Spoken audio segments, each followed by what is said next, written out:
हरि ओम सप्रेम प्रणाम। सप्रेम जय जय दिव्यात्मन। आज्ञा कहतु। आज्ञा आज आम बहुत गुरुत्वपूर्ण विषय को चर्चा करने जाऊे। सर्वप्रथम डिस्क्लेमर, जी भी ये वीडियो को देखुंट शुणुंट अनुभव कर समस्त को अवगत करदेवाई चाहूँ।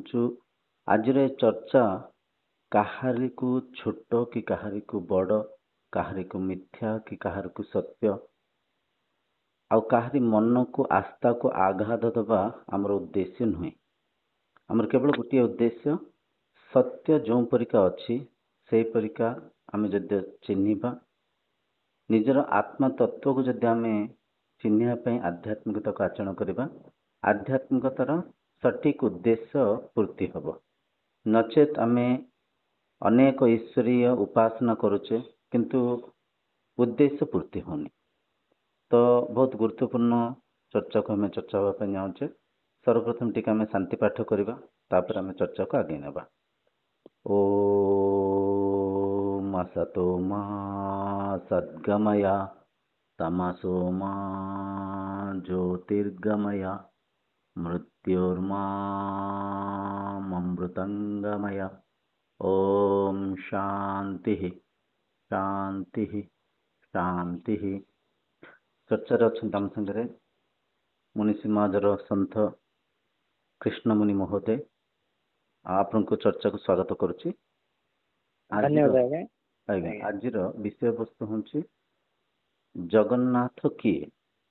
टिके पूर्वर आम गोटे वीडियो देखुले, से वीडियो रे जड़े व्यक्ति कहते जगन्नाथंकर आखि कहीं ना, कान कहीं ना, जहाँ मन इच्छा वर्णना करुँच। आजकल सोशल मीडिया अच्छी, यूट्यूब अच्छी, जी जहाँ पाइला ताहा ताधरे वर्णना करके छाड़ दौरान। आध्यात्मिकतार सटीक प्रचार न होबारु, मनमुखी प्रचार करिबारु शास्त्र को आज समाज अधोगति आड़ को जाऊँ, विनाश आड़ को गति करुच्ची। आज चर्चार मुख्य उद्देश्य है जगन्नाथ किए, जगन्नाथ को आमे केमती चिन्हवा आ केमती आमे उपासना करवा। आपन मत कहतु। प्रथमतः यहाँ अति संवेदनशील स्पर्शकातर विषय। कोटि कोटि ओडिया मानकर आस्था, भरोसा, विश्वास जो प्रतीक अच्छा जगन्नाथ महाप्रभु। तेणु वास्तव में ये जो ईश्वर तत्व बा ब्रह्म तत्व को समस्त कौन जानते कि आम जो भाव माने ईश्वर को मानिछे, बुझीछे, जानीछे, वास्तव में ईश्वर से कि। तेणु ये गोटे मन पड़े मोर श्रीमद भगवत गीतार गोटे सुंदर श्लोक। से कहते मनुष्याणाम सहस्रेषु कश्चित् दत्तत्व सिद्धये जततमापि सिद्धानाम कश्चित् मां वेति तत्वतः। अर्थात हजार हजार मनुष्य मान मध्यरु कई क्वचित सिद्धि प्राप्त करने से ईश्वर तत्व जानापी चेष्टा करती एवं से चेष्टा करुवा मनुष्य मान मध्यरु क्वचित कई जड़े अधे से ईश्वर को भगवान तत्व को, से आत्म तत्व को जानवर सक्षम होती। तेणु ये गोटे स्वतःपूर्त भाव में प्रश्न आसूची जो भाव में साधारण लोक मैंने जहाँ को ईश्वर बोली मानी, ईश्वर को तत्व को जो भाव देखती ताहा सठिक तत्व नुहे, ताहा आपणकर भ्रमयुक्त। कारण ये भगवत श्लोक प्रमाणित करती कोटिके गोटे लोक जानती से ईश्वर प्रकृत तत्व को। तो से दृष्टि देखिले आम साधारणतः भाव में जो भाव में जगन्नाथ को जानीचे, बुझीचे, ताहा केते दूर युक्तियुक्त हम सत्य हम ताहा एक प्रश्नवाची। भगवत गीता यहाँ सत्य हेनी निश्चय। ये देखो यही कथा जब आम आहरी गभीर भाव में तर्जमा करवा, मनुष्य जो परिका शुणी था, जो परिका सांगसाथी पितामाता आउ चतुर्पार्श्वर जो परिका भौतिक ज्ञान को अर्चन करते, ज्ञान माध्यम ही प्रत्येक जिनस को जेहेतु परखु था, आम जो परिका देखीचे, जो परिका शुणीचे। आज देखु आम वैदिक परंपरा धीरे धीरे लुप्त ही चली। तार कारण जहाँ भी हो, अंग्रेजी माने आसिक आम आश्रम विद्या को भंग करवा हो कि धीरे धीरे आज जो ସ୍ୱାର୍ଥ ନୀତି ଚାଲିଛି, ଯେଉଁ ରାଜନୀତି ସ୍ୱାର୍ଥ ନୀତି ଚାଲିଛି, ସେମାନେ ଏ ବୈଦିକ ପରମ୍ପରାକୁ ଅଣଦେଖା କରିବା ହଉ ଯାହା ବି ହଉ, ଆମେ କେବଳ ମାନିଛେ, କିନ୍ତୁ ଆମ ମାନିବା କଣ ଯାଏ ସତ୍ୟ ତାକୁ ଆମେ ତର୍ଜମା କରିବା ପାଇଁ ଚେଷ୍ଟା ପ୍ରଚେଷ୍ଟା କରୁନେ। ଆମ ପାଖରେ ଶାସ୍ତ୍ର ଅଛି। ଶାସ୍ତ୍ରରେ ଦେଖନ୍ତୁ, ମୂଳ ଶାସ୍ତ୍ର ହେଲା ତିନିଟା: ଉପନିଷଦ, ବ୍ରହ୍ମସୂତ୍ର, ଭଗବତ ଗୀତା। ଏ ତିନିଟା ଶାସ୍ତ୍ରକୁ ପ୍ରସ୍ଥାନ ତ୍ରୟ କୁହାଯାଇଛି। ଏ ତିନିଟା ଶାସ୍ତ୍ର ତତ୍ତ୍ୱ ବ୍ୟତୀତ ଶାସ୍ତ୍ର। ବାକି ତ ବହୁତ ସାରା ଶାସ୍ତ୍ରରେ କାହାଣୀ ଗପ ମଧ୍ୟ ଲେଖା ହେଇଛି। କହିବା ତାତ୍ପର୍ଯ୍ୟ, ପୂଜା ପାଠ କୁହାଯାଇଛି। ପୂଜା ପାଠର ତାତ୍ପର୍ଯ୍ୟ ଆମେ ଶାସ୍ତ୍ରକୁ ପଢ଼ିବା, ଶାସ୍ତ୍ରରେ ଲେଖା ହେଇଥିବା ସେ ତତ୍ତ୍ୱକୁ ଚିହ୍ନିବା ପାଇଁ ଶାସ୍ତ୍ରବିତ୍ ସାଧନା କରିବା, ବିଧିବତ ସାଧନା କରିବା। ତେବେ ଯାଇକିରି ଆମେ ସଠିକ ଈଶ୍ୱରଙ୍କ ପାଖରେ ପହଞ୍ଚି ପାରିବା। ଜଗତର ନାଥ ଯିଏକି ସୀମିତ ନୁହନ୍ତି, ଯିଏ ଅସୀମ ବ୍ରହ୍ମ, ଯିଏକି ପ୍ରତ୍ୟେକ କଣକଣିକାରେ ବିଦ୍ୟମାନ ଅଛନ୍ତି, ଯିଏକି ଦେଶ କାଳ ବସ୍ତୁର ଊର୍ଦ୍ଧ୍ୱରେ ଅଛନ୍ତି, ଯାହାଙ୍କର ଜନ୍ମ ନାହିଁ କି ଯାହାଙ୍କର ବିନାଶ ମଧ୍ୟ ନାହିଁ, ଯିଏ ଥିଲେ, ଯିଏ ଅଛନ୍ତି, ଯିଏ ରହିବେ, ସେ ଜଗନ୍ନାଥଙ୍କୁ ପାଇବା ପାଇଁ, ସେ ମାନେ ବିଶ୍ୱକୁ ନିର୍ମାଣ କରିଥିବା ଜଗନ୍ନାଥଙ୍କୁ, ଆମ ସମସ୍ତଙ୍କୁ ପଞ୍ଚଭୂତରେ ନିର୍ମାଣ କରିଥିବା ସେ ଜଗନ୍ନାଥଙ୍କୁ ଚିହ୍ନିବା ପାଇଁ ଆମ୍ଭେ ଜଗନ୍ନାଥଙ୍କୁ ନିର୍ମାଣ କରିଛେ। ତ ଆମ୍ଭେ ନିର୍ମାଣ କରିଥିବା ଜଗନ୍ନାଥ ହେଉଛନ୍ତି ଆମ୍ଭକୁ ନିର୍ମାଣ କରିଥିବା ଜଗନ୍ନାଥକୁ ଚିହ୍ନିବା ପାଇଁ ମାଧ୍ୟମ। ଏ କଥା କିଛି ଲୋକଙ୍କୁ ଟିକେ କଟୁ ଲାଗିପାରେ, କାହିଁକି ନା ଆମେ ବହୁତ ଆସ୍ଥା ବିଶ୍ୱାସରେ ଟିକେ ବାନ୍ଧି ହେଇକି ଅଛେ। ଯଦି ଆମେ କରୁଥିବା ଭୌତିକ ପୂଜାଦି କାର୍ଯ୍ୟକ୍ରମକୁ କିଏ ଟିକେ ଆକ୍ଷେପ କରନ୍ତି, ମିଥ୍ୟା ବୋଲିକରି କୁହନ୍ତି, ଆମକୁ ଟିକେ ବାଧାବିଘ୍ନ ହୁଏ। ଶାସ୍ତ୍ର ପ୍ରମାଣ, ଉପନିଷଦ ପଢ଼ିପାରିବେ, ଭଗବତ ଗୀତା ପଢ଼ିପାରିବେ, ଈଶ୍ୱରଙ୍କ ତତ୍ତ୍ୱ କଥା ବହୁତ ସହଜ ଭାବରେ ଆଉ ବହୁତ ଗଭୀର ଭାବରେ ସବୁ ଲେଖା ହେଇଛି ତା ଦେହରେ। କହିବାର ତାତ୍ପର୍ଯ୍ୟ, ଜଗନ୍ନାଥଙ୍କୁ ଆମେ ସୀମିତ ରୂପରେ ନୁହଁ, ଅସୀମ ରୂପରେ ନିଜ ଭିତରେ, ନିଜର ଆଧାର ଯାହାଙ୍କୁ ଆମେ ବ୍ରହ୍ମ କହୁଛେ, ଆତ୍ମା କହୁଛେ, ତାଙ୍କୁ ନିଜ ଭିତରେ ଅନ୍ତର୍ଯାତ୍ରା କରିକି ଚିହ୍ନିବା ପାଇଁ ଚେଷ୍ଟା କରିବା। ଆଜ୍ଞା କୁହନ୍ତୁ। ନିଶ୍ଚିତ ରୂପରେ। ତେଣୁ ଯେହେତୁ ଆପଣ ପ୍ରସ୍ଥାନ ତ୍ରୟରେ ଭଗବତ ଗୀତାକୁ ସାମିଲ କରିଛନ୍ତି, ସେ ଭଗବତ ଗୀତା ଅନୁସାରେ ସେ ଈଶ୍ୱର ତତ୍ତ୍ୱକୁ କୋଟିକରେ କୋଟିଏ ଜାଣନ୍ତି, ସେଇ ତତ୍ତ୍ୱକୁ ବା ସେ ଆତ୍ମତତ୍ତ୍ୱ। ତେଣୁ ପରବର୍ତ୍ତୀ ସେ କହିଲେ, ଆପଣଙ୍କର ବହୁନାମ ଜନ୍ମ ନାମ ଅନ୍ତେ ଜ୍ଞାନବାନ ମାମ ପ୍ରପଦ୍ୟତେ ବାସୁଦେବ ସର୍ବମିତି ସ୍ୱମହାତ୍ମା ସୁଦୁର୍ଲଭ। କେତେ ସୁନ୍ଦର ଭାବରେ ବ୍ୟାଖ୍ୟା କରିଛନ୍ତି। ଅନେକ ଜନ୍ମ ପରେ ଏଇ ଜ୍ଞାନୀ ହିଁ ତତ୍ତ୍ୱକୁ ବୁଝିପାରେ। କିପରି ଜାଣେ ନା, ଯାହା କିଛି ସେ ଦର୍ଶନ କରୁଛି, ଅନୁଭବ କରୁଛି, ସେ ସବୁ ବାସୁଦେବ ଅର୍ଥାତ୍ ସେ ଈଶ୍ୱର ତତ୍ତ୍ୱ। ତ ତାହା ଭିତରେ ସେ ନିଜେ ବି ଆସୁଛି ନା, ନିଜର ଶରୀର, ନିଜର ଆତ୍ମା, ମନ, ପ୍ରାଣ ସବୁ ଆସୁଛନ୍ତି ନା। ତେଣୁ ସେ ସ୍ୱୟଂ ବ୍ରହ୍ମ ସ୍ୱରୂପ, ଏହା ଭୁଲି ଯାଇଛି। ତେଣୁ ପୁନଶ୍ଚ କହିଛନ୍ତି, ଅହମ ଆତ୍ମା ଗୁଡ଼ାକେ ସର୍ବଭୂତା ସ୍ଥିତ। ଆହୁରି କ୍ଲାରିଟି ଆଣିଛନ୍ତି, ଏଇ ଆତ୍ମା ହିଁ ସେ ବ୍ରହ୍ମ, ସେ ଭଗବାନ, ସେ ଈଶ୍ୱର, ସେ କୃଷ୍ଣ। ତେଣୁ ପ୍ରତ୍ୟେକ ଭିତରେ ଯେଉଁ ଚୈତନ୍ୟ ସତ୍ତା, ସେ ହିଁ ଈଶ୍ୱର ସତ୍ତା, ସେ ହିଁ ଭଗବତ ସତ୍ତା। ତେଣୁ ଜଗତଗୁରୁ ଶଙ୍କରାଚାର୍ଯ୍ୟ କହିଲେ, ବ୍ରହ୍ମ ସତ୍ୟ ଜଗତ ମିଥ୍ୟା ଜୀବ ବ୍ରହ୍ମୈବ ନାପର। ଏଇ ଜୀବ ହିଁ ବ୍ରହ୍ମ ସ୍ୱରୂପ। ତାପରେ ଯୋଉ ଆପଣ ଯେତେ ଜଡ଼ ସଂସାର ଦେଖୁଛନ୍ତି, ପଞ୍ଚଭୌତିକ ଜଗତ ଦେଖୁଛନ୍ତି, ପଞ୍ଚ ମହାଭୂତରେ ତିଆରି ସାରା ଜଗତ, ଆକାଶ, ବାୟୁ, ଜଳ, ଅଗ୍ନି, ପୃଥିବୀ, ତ ଏଇ ସେ ବ୍ରହ୍ମଙ୍କଠାରୁ ସୃଷ୍ଟି ହେଇଛନ୍ତି। ବା ଆଉ ଟିକେ ଗଭୀର ଗଲେ, ବ୍ରହ୍ମ ହିଁ ସୃଷ୍ଟି ରୂପରେ ବିଦ୍ୟମାନ, ସ୍ରଷ୍ଟା ହିଁ ସୃଷ୍ଟି ରୂପରେ ଆମକୁ ଦେଖା ଯାଉଛନ୍ତି। ଏଠି ଦ୍ୱୈତ ନାହିଁ। ସର୍ବଖଳିଦମ୍ ଇଦମ୍ ବ୍ରହ୍ମ, ସବୁ କିଛି ସେ ବ୍ରହ୍ମମୟ। ତେଣୁ ମଣିଷ ଏଠି ଭୁଲ କରେ, ସେ ନିଜକୁ ବ୍ରହ୍ମ ମାନେ ନାହିଁ, ନିଜ ଠାରୁ ଅଲଗା ଏକ ମୂର୍ତ୍ତି ବା ଆପଣଙ୍କର ସ୍ଥାପନ କରି ଗୋଟେ ତତ୍ତ୍ୱକୁ ସେ ମାନେ। ଏଇଟା ସବୁଠି ସମ୍ପୂର୍ଣ୍ଣ ଭାବରେ ଗୋଟେ ଦ୍ୱୈତ ଜ୍ଞାନ, ଭ୍ରମ ଜ୍ଞାନ, ଯାହାଫଳରେ ତା ଜୀବନରୁ ଯାବତୀୟ ଦୁଃଖ ଜଞ୍ଜାଳ ସକାମ ଭକ୍ତିରେ ଆମେ ବାନ୍ଧିଛନ୍ତି ହେଇଯାଉଛେ। ଏ ଯୋଉ ଦ୍ୱୈତ ରୂପରେ ଆମେ ଈଶ୍ୱରଙ୍କୁ ମାନିବାରୁ ଆମେ ତାଙ୍କଠୁ କିଛି ପାଇବା ଇଚ୍ଛା ବାଞ୍ଛନାରେ ଆମେ ଈଶ୍ୱର ଉପାସନା କରୁଛେ, ନା କି ଈଶ୍ୱର ପ୍ରାପ୍ତି କରିବା ପାଇଁ। ବହୁତ ବଢିଆ ସୁନ୍ଦର ଭାବରେ ସନ୍ଥ ଶିରୋମଣି ତୁଳସୀ ଦାସ ଜୀ ଆପଣଙ୍କର ରାମଚରିତ ମାନସର ବାଲ କାଣ୍ଡରେ ସୁନ୍ଦର ଭାବରେ ବୁଝେଇଛନ୍ତି। ବିନୁ ପଦ ଚାଲାଇ ସୁନାଇ ବିନୁ କାନା, कर बिनु करम करे विधि नाना, आनन रहित सकल रस भोगी, बिनु बाणी बकता बड़ा जोगी। ब्रह्म को वर्णना बहुत सुंदर भाव स्वामी जी कहते ବିନୁ ପାଦ ଚାଲେ, ବ୍ରହ୍ମଙ୍କର ଗୋଡ଼ ହାତ ନାହିଁ, କିନ୍ତୁ ସେ ଦେହକୁ ବସ୍ତ୍ର ରୂପରେ ବସ୍ତୁ ରୂପରେ ଧାରଣ କରିକିରି ଏ ଶରୀର ମାଧ୍ୟମରେ ପରିଚାଳନା କରୁଛନ୍ତି। ବିନୁ ପାଦ ଚାଲେ ସୁନାଇ ବିନୁ କାନ, ବ୍ରହ୍ମଙ୍କର କାନ ନାହିଁ।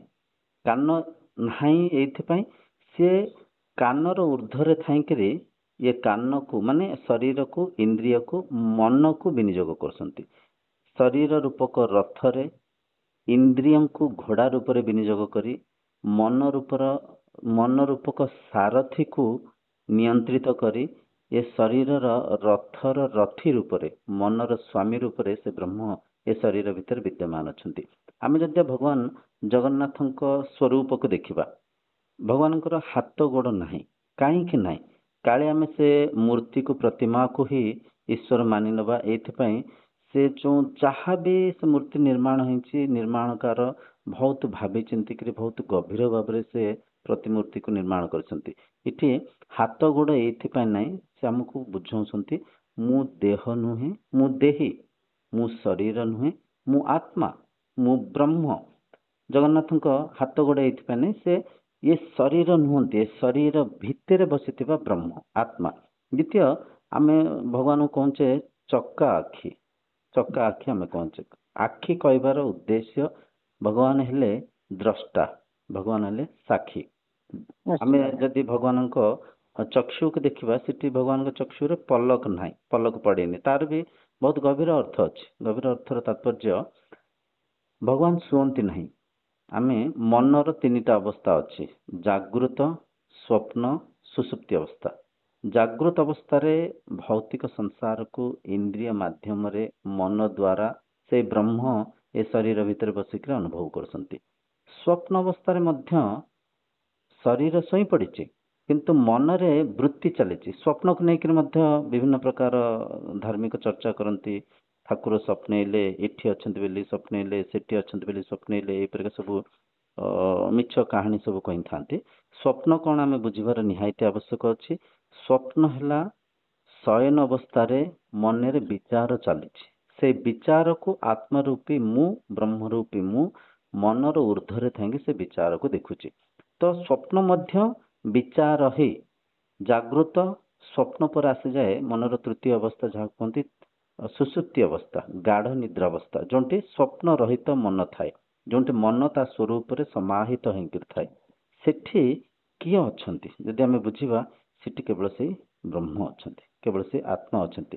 ଆତ୍ମା ଶୁଅନ୍ତି ନାହିଁ, ମନ ଶୁଏ, ଶରୀର ଶୁଏ, କିନ୍ତୁ ମନର ଯିଏ ଦ୍ରଷ୍ଟା, ମନର ଯିଏ ସାକ୍ଷୀ, ସଦା ସର୍ବଦା ସେ ଚେଇଁଥାନ୍ତି, ସିଏ ଜାଗୃତ ଅବସ୍ଥାରେ ଥାନ୍ତି। ତେଣୁକରି ଏଠି ଯେଉଁ ଭଗବାନଙ୍କର ଚକ୍ଷୁକୁ ପଲକ ନାହିଁ ଚକ୍ଷୁରେ, ଏଠି ସେଇ କଥା ହିଁ ଦର୍ଶା ଯାଉଛି, ଭଗବାନ ଶୁଅନ୍ତି ନାହିଁ। ଭଗବାନ ଦ୍ରଷ୍ଟା ରୂପରେ, ସାକ୍ଷୀ ରୂପରେ ସଦା ସର୍ବଦା ଜାଗୃତ ଅବସ୍ଥାରେ ଥାନ୍ତି। ତାପରେ ଆଜ୍ଞା ଦେଖନ୍ତୁ, ନିଶ୍ଚିତ ରୂପରେ ଆପଣ ଯୋଉ କଥା କହିଲେ, ଆଜ୍ଞା ଆପଣ ଯୋଉ କଥା କହିଲେ ସେଇଟା ହଉଛି ଗୋଟିଏ ଅର୍ଥରେ ବୁଝିଲେ ଏଇ ଜୀବର ସ୍ୱରୂପ, ବା ସେ ଯାହାକୁ ଚୈତନ୍ୟ ସତ୍ତା କହୁଛନ୍ତି, ସେ ହଉଛନ୍ତି ସେଇ ଜଗନ୍ନାଥ ସ୍ୱରୂପ ବା ଜଗନ୍ନାଥ ଚେତନା। କିନ୍ତୁ ସାଧାରଣତଃ ଆକୁ ଲୋକ ବୁଝିପାରନ୍ତିନି। ସେ ଆକୁ ଗୋଟେ ମାନେ ଜୀବ ସତ୍ତା ରୂପରେ ନ ଭାବି ଗୋଟେ ଜଡ଼ ଆକାରରେ, ଗୋଟେ ମୂର୍ତ୍ତି ଆକାରରେ ଦେଇକି ତାକୁ ଉପାସନା କରନ୍ତି। ଏଠି ଟିକେ ଆପଣଙ୍କ ବ୍ୟତିକ୍ରମ ହୋଇଯାଏ। ନିଶ୍ଚୟ ନିଶ୍ଚୟ। ଏଠି ଦେଖନ୍ତୁ ସୁନ୍ଦର ଭାବରେ ଗୁରୁ ଗୀତାରେ ମଧ୍ୟ ଗୋଟେ ଶ୍ଲୋକ ଅଛି, ଅଖଣ୍ଡ ମଣ୍ଡଳାକାରಂ ବ୍ୟାପ୍ତಂ ଏନ ଚରାଚରಂ ତତ୍ପଦଂ ଦର୍ଶିତଂ ୟେନଂ ତସ୍ମୈ ଶ୍ରୀ ଗୁରବେ ନମଃ।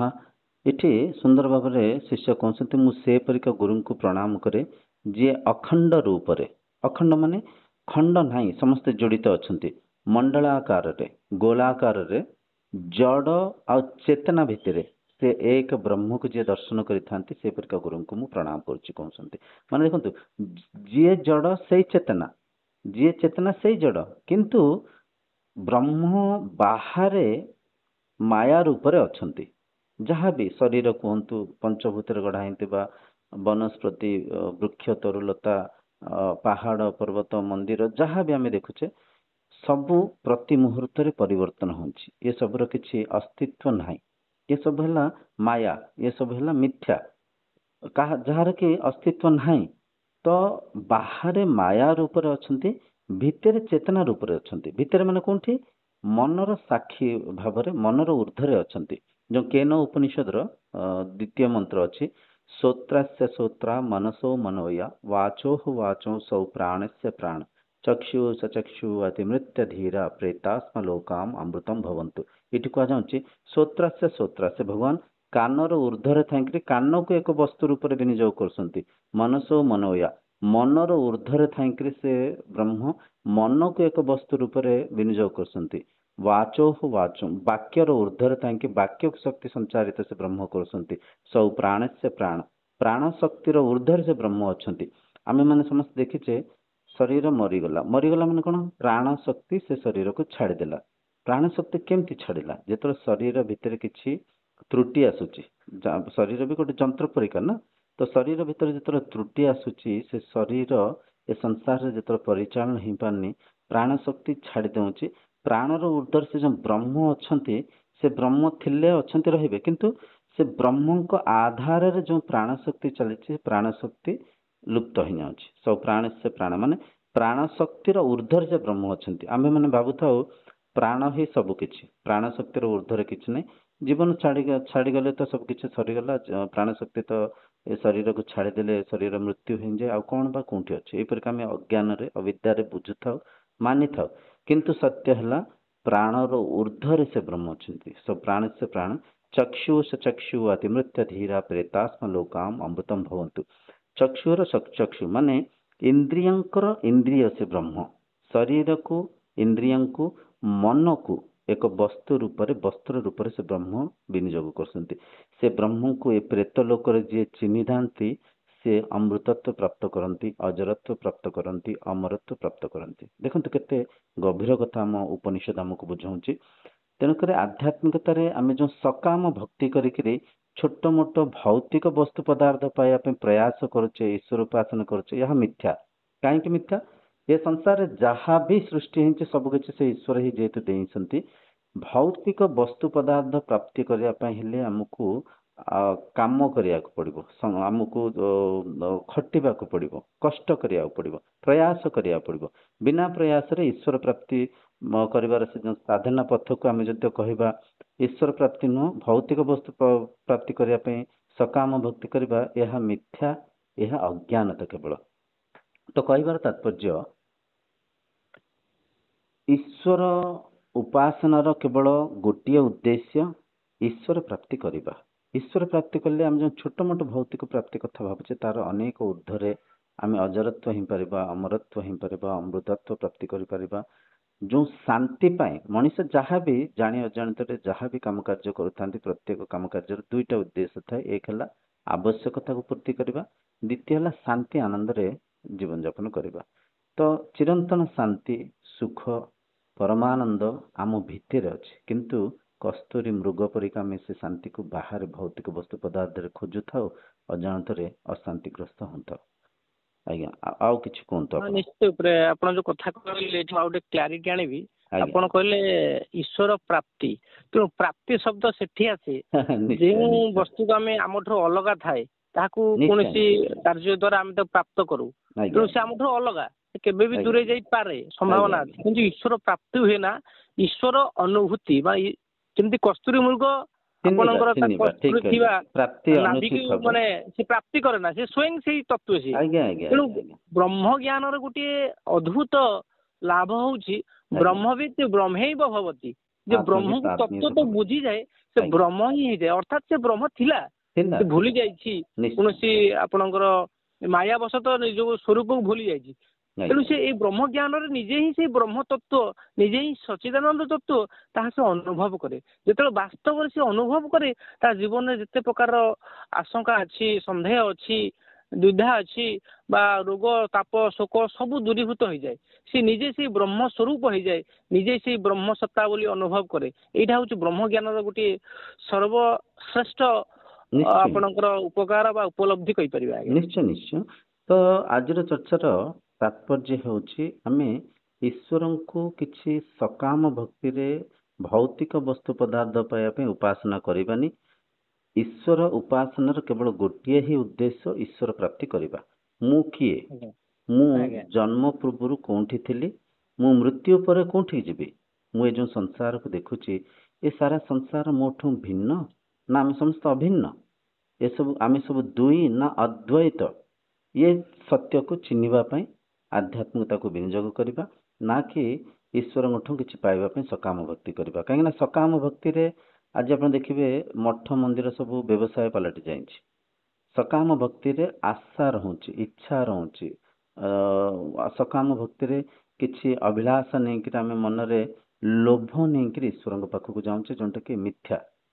ତ ଯେତେବେଳେ ନିଷ୍କାମ ଭାବରେ ଆମେ ଈଶ୍ୱର ଉପାସନା କରିବା, ସାରା ବିଶ୍ୱ ଏକ ପରିବାର ଅଛନ୍ତି, ଆମେ ସମସ୍ତେ ବ୍ରହ୍ମ ସ୍ତରରେ ଯୋଡ଼ି ହେଇକି ଅଛେ, ଏଟା ସତ୍ୟ। କିନ୍ତୁ ଆମେ ବୁଝିପାରୁନେ, ଦେହ ଭାବରେ ଜଣେ ଜଣକୁ ଭେଦଭାବ କରୁଛେ, ଜଣେ ଜଣକୁ ମାନେ ଠକିବା ପାଇଁ, ନିଜର ସ୍ୱାର୍ଥ ପୂର୍ତ୍ତି କରିବା ପାଇଁ ଅନ୍ୟକୁ ଆମେ ଦୁଃଖ କଷ୍ଟ ପୀଡ଼ା ଦେଉଛେ, ଏଇଥିପାଇଁ ଯେ ଆମେ ଭିନ୍ନ ମାନିଛେ, ଆମେ ଦେହ ଭାବରେ ହଜିମଜି ଯାଇଛେ। ତ ଯେତେବେଳେ ଆମେ ସତ୍ୟକୁ ଚିହ୍ନିବା ପାଇଁ ଶାସ୍ତ୍ର ପଢ଼ିବା, ଶାସ୍ତ୍ର ଅନୁଯାୟୀ ଆମେ ସାଧନା କରିବା। ଦେଖନ୍ତୁ ଜଗନ୍ନାଥ ପରମ୍ପରାରେ ବି ବହୁତ ସାରା କଥା ଅଛି, ଯାହା ପଛଆଡ଼େ ଅନେକ ତତ୍ତ୍ୱ ଅଛି, ତାହାର ପ୍ରଚାର ହଉନି। ତାହାର ପ୍ରଚାର ହେଲେ ତ ସମାଜ ସୁନ୍ଦର ଭାବରେ ସୁଧୁରିଯିବ। ଜଗନ୍ନାଥଙ୍କୁ ଦାରୁ ବ୍ରହ୍ମ କୁହାଯାଉଛି। ଦାରୁ ବ୍ରହ୍ମ ମାନେ କ'ଣ? ଏ ଶରୀର ବି ତ ଅନ୍ନମୟ କୋଷ ନା, ପ୍ରକୃତିରୁ ଅନ୍ନକୁ ପରବ୍ରହ୍ମ କୁହାଯାଇଛି, ଅନ୍ନକୁ ଔଷଧ କୁହାଯାଇଛି। ଅନ୍ନ ହିଁ ଶରୀରକୁ ନିର୍ମାଣ କରୁଛି, ଅନ୍ନକୁ ଖାଇକିରି ଶରୀର ପରିଚାଳନା ହେଉଛି। ତ ଏ ଶରୀର ହିଁ ଦାରୁ ବ୍ରହ୍ମ, ଶରୀର ହିଁ ବ୍ରହ୍ମ। ତ ଜଗନ୍ନାଥଙ୍କୁ ଦାରୁ ବ୍ରହ୍ମ କୁହାଯାଇଛି। ତାପରେ ଆପଣ ଦେଖିଥିବେ ଜଗନ୍ନାଥଙ୍କୁ ଜ୍ୱର ହୁଏ। ଜ୍ୱର ହୁଏ କହିବାର ତାତ୍ପର୍ଯ୍ୟ, ଆମେ ଯଦି ପ୍ରକୃତି ସାଙ୍ଗରେ ପ୍ରାକୃତିକ ଭାବରେ ଜୀବନଯାପନ କରିବାନି, ଅପ୍ରାକୃତିକ କାମ କାର୍ଯ୍ୟ କରିବା, ଆଡୁ ସାଡୁ ଜିନିଷ ଖାଇବା ପିଇବା, ତାହେଲେ ଏ ଶରୀର ରୋଗଗ୍ରସ୍ତ ହେବାର ଅବକାଶ ଅଛି। ସେଠି ସେ ଜିନିଷକୁ ବୁଝା ଯାଉଛି। ତାପରେ ଭଗବାନଙ୍କର ଯେଉଁ ରଥଯାତ୍ରା, ରଥଯାତ୍ରାରେ ବହୁତ ଗଭୀର କଥା ଅଛି।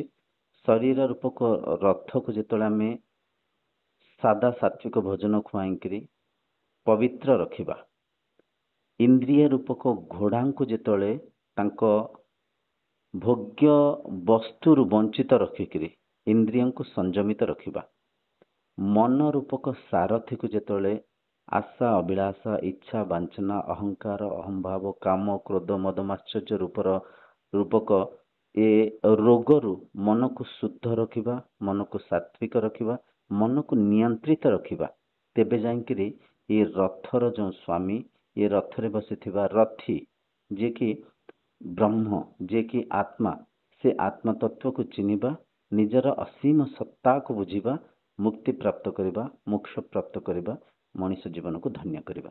ତ ରଥଯାତ୍ରା ପଛଆଡ଼େ ଏତେ ସବୁ ରହସ୍ୟମୟ କଥା ଅଛି। ରଥଯାତ୍ରା କାହିଁକି କରୁଛେ? ରଥରେ କୋଉ ଠାକୁର ବସିଛନ୍ତି? ରଥ କ'ଣ? ଇନ୍ଦ୍ରିୟ କ'ଣ? ବୁଝିପାରୁଛନ୍ତି? ଇନ୍ଦ୍ରିୟଙ୍କର ସ୍ୱଭାବ କ'ଣ? ମନ କ'ଣ? ମନ କେମିତି ଅଶୁଦ୍ଧ ହେଉଛି? ମନକୁ କେମିତି ଆମେ ବିଶୁଦ୍ଧ କରିପାରିବା? ମନକୁ କେମିତି ଆମେ ସଂଯମିତ ରଖିପାରିବା? ମନ ଆମର ଦାସ, କିନ୍ତୁ ଆମେ ମନର ଚାକର ପାଲଟି ଯାଇଛେ। ଭୌତିକ ସୁଖ ଆଶା ବିଳାସ ପାଇଁ ଆମେ ମନର ଦାସ ପାଲଟି ଯାଇଛେ। ତ ନିଜର ଅସୀମ ସତ୍ତାକୁ ଚିହ୍ନିବା ପାଇଁ ହେଲେ ଇନ୍ଦ୍ରିୟ ମନର ଊର୍ଦ୍ଧ୍ୱକୁ ଯିବାକୁ ପଡ଼ିବ, ନିଜ ସାଙ୍ଗରେ ସମାଧିସ୍ଥ ହେବାକୁ ପଡ଼ିବ, ସମାହିତ ହେବାକୁ ପଡ଼ିବ, ତେବେ ଯାଇକରି ଆମେ ନିଜର ଆତ୍ମତତ୍ତ୍ୱକୁ ଚିହ୍ନିପାରିବା। ଦେଖନ୍ତୁ କେତେ ରହସ୍ୟମୟ କଥା ସବୁ ଅଛି ଉପନିଷଦରେ, ବେଦାନ୍ତରେ। ତାର ପ୍ରଚାର ନ ହେବାରୁ ଆମେ ଅନେକ ପୂଜା ଆଦି କାର୍ଯ୍ୟକ୍ରମ କରୁଛେ, ଅନେକ ସମୟକୁ ଧନକୁ ଦୁରୁପଯୋଗ କରୁଛେ। ନିଶ୍ଚୟ ଦୁରୁପଯୋଗ କରୁଛେ। ଈଶ୍ୱରଙ୍କୁ ଆମେ କ'ଣ ଦେବା?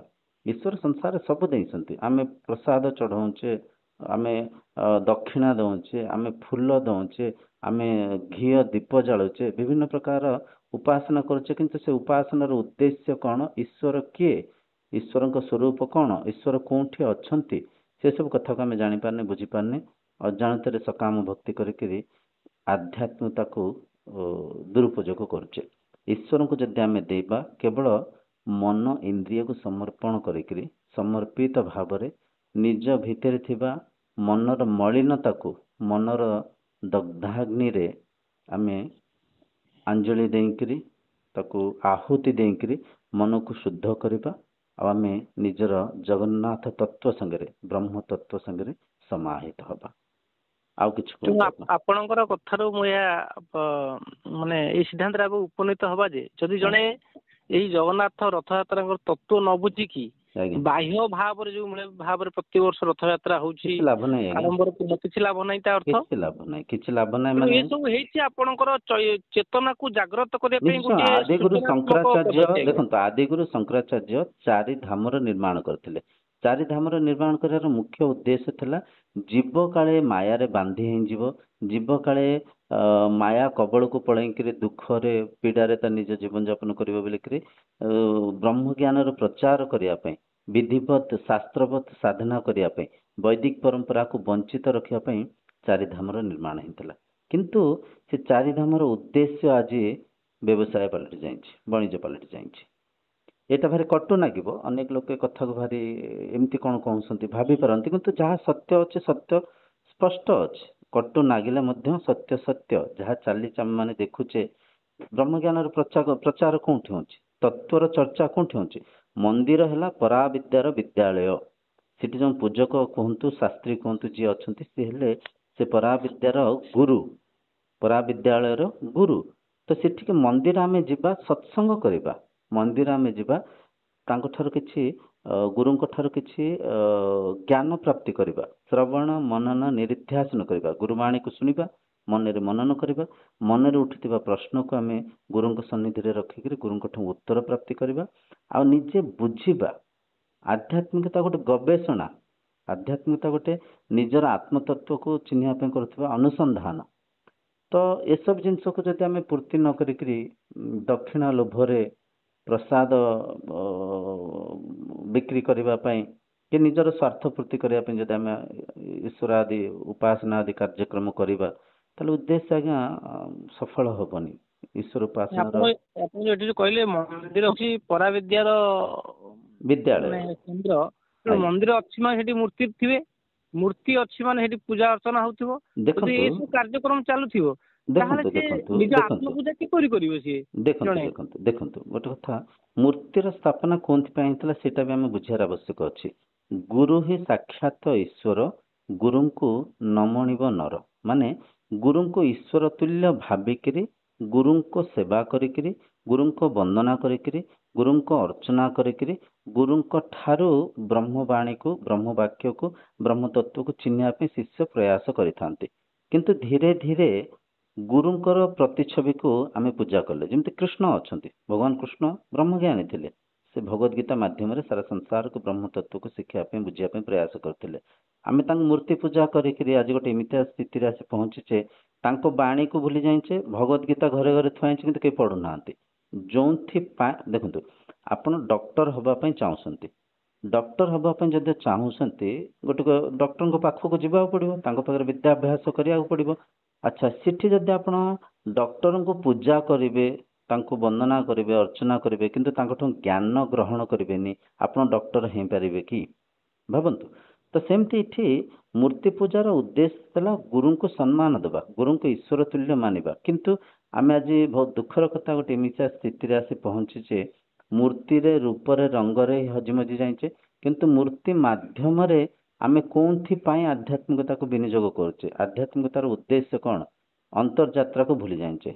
କାହିଁକି ନା ବ୍ରହ୍ମ ଭିତରେ ଚେତନା ରୂପରେ ଅଛନ୍ତି, ବାହାରେ ମାୟା ରୂପରେ ଅଛନ୍ତି। ଯୋଉଠି ଯିଏ ଅଛନ୍ତି ସେଠି ତାଙ୍କୁ ଖୋଜିଲେ ଆମେ ପାଇବା। ଯଦି ବାହାରେ ଖୋଜିବା, ମାୟାକୁ ହିଁ ପାଇବା। ତ ମୂର୍ତ୍ତି ପୂଜା, ଆପଣ ଯୋଉ କହିଲେ ମନ୍ଦିରରେ ମୂର୍ତ୍ତି ସ୍ଥାପନା, ଆପଣ ଦେଖନ୍ତୁ ଆମ ବୈଦିକ ପରମ୍ପରାରେ ଭଗବାନ ଯଦି ଆପଣ କହିବେ ସନ୍ଦୀପନୀ ଅଛନ୍ତି, ଭଗବାନ କୃଷ୍ଣଙ୍କ ଗୁରୁ ଭଗବାନ ସନ୍ଦୀପନୀ ଥିଲେ। ଭଗବାନ ସନ୍ଦୀପନୀ କୋଉ ଠାକୁରଙ୍କୁ ସେ ପୂଜା କରୁଥିଲେ, କୋଉ ମୂର୍ତ୍ତିକୁ ଉପାସନା କରୁଥିଲେ? ଭଗବାନ ରାମଙ୍କର ଗୁରୁ ଯଦି ବଶିଷ୍ଠଙ୍କୁ ଆମେ ଦେଖିବା, ଗୁରୁ ବଶିଷ୍ଠ କୋଉ ମୂର୍ତ୍ତିକୁ ପୂଜା କରୁଥିଲେ, କୋଉ ଠାକୁରଙ୍କୁ ଉପାସନା କରୁଥିଲେ? ଭାବିବାର ନିହାତି ଆବଶ୍ୟକ ଅଛି। ବ୍ୟାସଦେବ, ଏଠି ଗୋଟେ କଥା ହଉଛି, ବିନା ମନ୍ଦିରରେ ମୂର୍ତ୍ତି ସ୍ଥାପନ ନ କରି ମଧ୍ୟ ବ୍ରହ୍ମ ଜ୍ଞାନ ଶିକ୍ଷା ଦେଇ ହବ। ସ୍କୁଲ କଲେଜରେ ଶିକ୍ଷାନୁଷ୍ଠାନ ହେଇଛି, ସେଇଭଳି ଭାବରେ ପରାବିଦ୍ୟା ବିଦ୍ୟାଳୟ ବି କରିକି ଜଣେ ଚାହିଁଲେ ବି ୱିଦାଉଟ୍ ମାନେ ମୂର୍ତ୍ତି ସ୍ଥାପନ କରି, ମନ୍ଦିର ପ୍ରତିଷ୍ଠା କରି এই ବିଦ୍ୟାକୁ ବଣ୍ଟନ କରିହବ। ଆଜ୍ଞା, ନିଶ୍ଚୟ କରିହବ। ଦେଖନ୍ତୁ, ଆମେ ଯେତେବେଳେ ଆମର ଯୋଉ ବୈଦିକ ପରମ୍ପରା ଥିଲା, ସେତେବେଳେ ଜଣେ ଶିଶୁ ଯେତେବେଳେ ବିଦ୍ୟାଭ୍ୟାସ କରିବାର ସମୟ ହେଇଯାଉଥିଲା, ମାନେ ଭାବି ନିଅନ୍ତୁ 5 ରୁ 6 ବର୍ଷ ବୟସରେ ସେ ଶିଶୁ ଯାଇକିରି ଗୁରୁଙ୍କ ସନ୍ନିଧିରେ ପହଞ୍ଚୁଥିଲା, ଉପନୟନ ହେଉଥିଲା।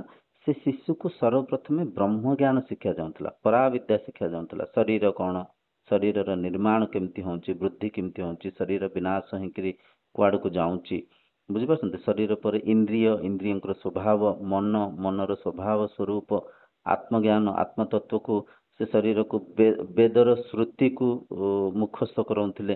ତ ସର୍ବପ୍ରଥମେ ସେ ଶିଶୁ ପରାବିଦ୍ୟାକୁ ଶିଖୁଥିଲେ, ତାପରେ ଅପରାବିଦ୍ୟାକୁ, ଭୌତିକ ବିଦ୍ୟାକୁ, ଭୌତିକ ଜ୍ଞାନକୁ ଶିଖୁଥିଲେ। ଯାହା ଫଳରେ ସମାଜ ଶୃଙ୍ଖଳିତ ଥିଲା। ଆମେ ସମସ୍ତେ ଭାତୃଭାବରେ ଜଣେ ଜଣଙ୍କର ସାହାରା ହେଉଥିଲେ, ସାହାଯ୍ୟ କରୁଥିଲେ। ଆମେ ସମସ୍ତେ ଗୋଟିଏ ପରିବାର, ସାରା ବସୁଧା ଏକ ଭାବିଥିଲେ, ଜାଣିଥିଲେ, ମାନିଥିଲେ, ଆଉ ଏ ସତ୍ୟରେ ହିଁ ସମସ୍ତେ ବଞ୍ଚୁଥିଲେ। ତ ସତ୍ୟ ଯୁଗକୁ ଆମେ ସମସ୍ତେ କାହିଁ ଝୁରୁଛେ? ସତ୍ୟ ଯୁଗରେ ସତ୍ୟର ସଠିକ ପ୍ରଚାର ହେଉଥିଲା, ଶାସ୍ତ୍ରର ସଠିକ ପ୍ରଚାର ହେଉଥିଲା, ଈଶ୍ୱର ଉପାସନାର ସଠିକ ବିଧିବତ ଶାସ୍ତ୍ରବତ ଉପାସନା ହେଉଥିଲା, ବୁଝିପାରୁଛନ୍ତି। ତ ସେଇ ସବୁ ଜିନିଷ ଆଉଥରେ ବି ଆମେ ଚାହିଁଲେ ପୁନରୁଦ୍ଧାର କରିପାରିବା। ଆଉଥରେ ବି ଆମେ ଯଦି ଚାହିଁବା ଆମ ପାଠ୍ୟାଂଶରେ ଭଗବତ ଗୀତାକୁ ସାମିଲ କରିପାରିବା, ଉପନିଷଦକୁ ଆମେ ଛୋଟ ଛୋଟ ପିଲାମାନଙ୍କୁ ପଢ଼େଇ ପାରିବା। ଆଜି ଦେଖନ୍ତୁ ଛୋଟ ଛୋଟ ପିଲାମାନେ ଇନ୍ଦ୍ରିୟ ସୁଖରେ କ'ଣ ସବୁ କରୁଛନ୍ତି ଆମେ ସମସ୍ତେ ଜାଣିଛେ। ତ ଏସବୁ ଜିନିଷରୁ ଯଦି ଆମେ ଆଗାମୀ ପିଢ଼ିକୁ ବଞ୍ଚିତ ରଖିବା ପାଇଁ ଚାହୁଁଛେ, ମାନେ ଇନ୍ଦ୍ରିୟ ସୁଖରୁ, ମନର ଦାସତ୍ୱରୁ, ଏ ଯେଉଁ ବହ୍ୟ ଆଡ଼ମ୍ବରରୁ ଯଦିଓ ଆଗାମୀ ପିଢ଼ିକୁ ଆମେ ବଞ୍ଚିତ ରଖିବା ପାଇଁ ଚାହୁଁଛେ, ଈଶ୍ୱରଙ୍କ ତତ୍ଵକୁ, ଉପନିଷଦକୁ, ଭଗବତ ଗୀତାକୁ ପାଠ୍ୟାଂଶରେ ସାମିଲ କରିବାର ନିହାତି ଆବଶ୍ୟକ ଅଛି। ତ ଏଠି ମନ୍ଦିର ମୂର୍ତ୍ତି ସ୍ଥାପନା ନ କରିକି ମଧ୍ୟ ଆମେ ପରାବିଦ୍ୟାକୁ ପ୍ରସାର କରିପାରିବା। ଆଉ କିଛି କୁହନ୍ତୁ। ନିଶ୍ଚିତ ରୂପେ। ତେଣୁ ଆଜିର ଯୋଉ ବିଶ୍ୱବସ୍ତୁ ଅଛନ୍ତି ଜଗନ୍ନାଥ, ତ ସେଇ ନାମକରଣରେ ହିଁ ସେ ତତ୍ଵ ନିହିତ। ସାରା ଜଗତର ସ୍ୱାମୀ ନାଥ ବା ମାଲିକ ହଉଛନ୍ତି ଜଗନ୍ନାଥ। ଅର୍ଥାତ୍ ଯଦି ଆମେ ଜଗନ୍ନାଥଙ୍କୁ ଯୋଉଭଳି ସାଧାରଣ ଲୋକମାନେ ବୁଝିଛନ୍ତି, ଯେ ଗୋଟେ ମୂର୍ତ୍ତି ସ୍ଥାପନା କରିକି ହାତ ଗୋଡ଼ ନାହିଁ ତାକୁ ସେଇଭଳି ଭାବରେ ଆମେ ସ୍ଥାନିତ କରିଦେଉଛୁ ସୀମିତ, ତାହେଲେ ଆକୁ କେତେ ଲୋକ ମାନନ୍ତି ଆଜ୍ଞା?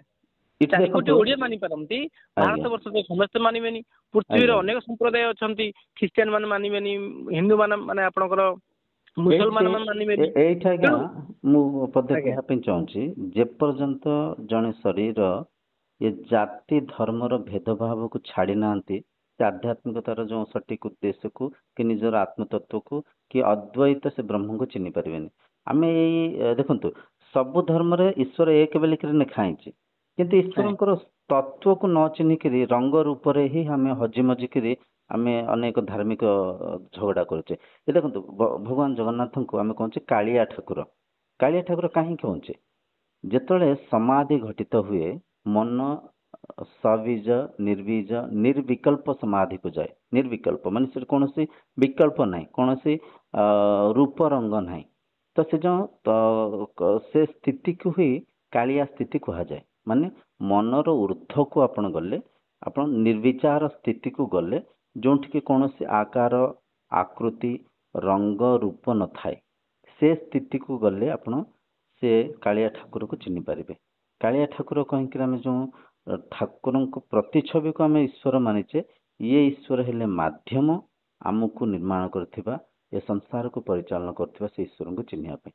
ତ ଏଠି ଅନ୍ତର୍ଯାତ୍ରା କରିବାର ନିହାତି ଆବଶ୍ୟକ ଅଛି। ଆଉ ଜାତି ଧର୍ମକୁ ତ୍ୟାଗ କଲେ ହିଁ ସାରା ବିଶ୍ୱ ଏକ ହେଇପାରିବା। ଏଇଟା ତ ହେଇଛି ପ୍ରତ୍ୟେକ, ଆମେ ଯେମିତି ଓଡ଼ିଆ ମାନେ ସାଧାରଣତଃ ହିନ୍ଦୁ ମାନେ ବିଭିନ୍ନ ଦେବାଦେବୀ ପୂଜା କରନ୍ତି ନିଜଠାରୁ ଅଲଗା ଭାବିକି, ସେମିତି ମୁସଲମାନ ମାନେ ଆଲ୍ଲାହଙ୍କୁ ପୂଜା କରନ୍ତି, ଖ୍ରୀଷ୍ଟିଆନ ମାନେ ଯୀଶୁକୁ ପୂଜା କରନ୍ତି। କିନ୍ତୁ ବାସ୍ତବରେ କେହି ତତ୍ଵକୁ ବୁଝୁନାହାନ୍ତି, ଯେ ପ୍ରକୃତରେ ଏଇ ଜୀବନକୁ ବୁଝିବ, ଏଇ ଆତ୍ମା ହିଁ ଈଶ୍ୱର, ଭଗବାନ, ଆଲ୍ଲାହ ସବୁ କିଛି।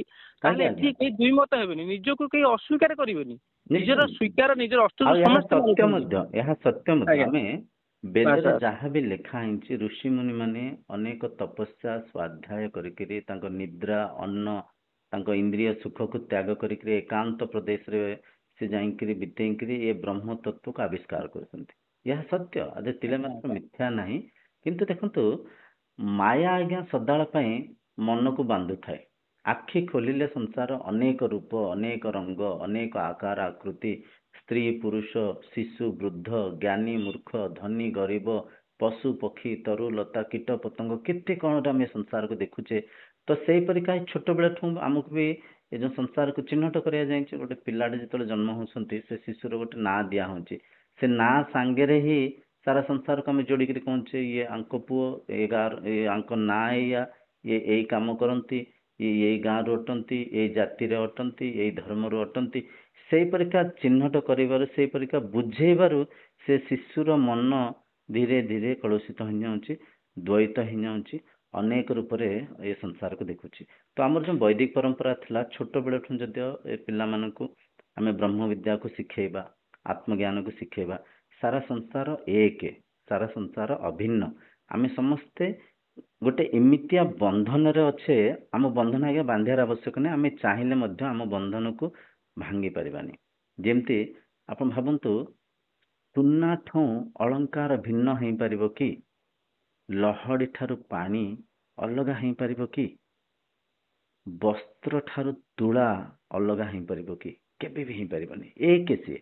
ତେଣୁକରି ଏ ସାରା ସଂସାର ଗୋଟିଏ ଶକ୍ତିରେ ଆମେ ସମସ୍ତେ ପରିଚାଳନା ହେଉଛେ, ଗୋଟିଏ ଶକ୍ତିରେ ଆମେ ନିର୍ମାଣ ହେଇଛେ, ଗୋଟିଏ ଆତ୍ମତତ୍ତ୍ୱକୁ ଆଧାର କରିକି ଏ ସଂସାରରେ ଆମେ ସମସ୍ତେ ପରିଚାଳନା ହେଉଛେ।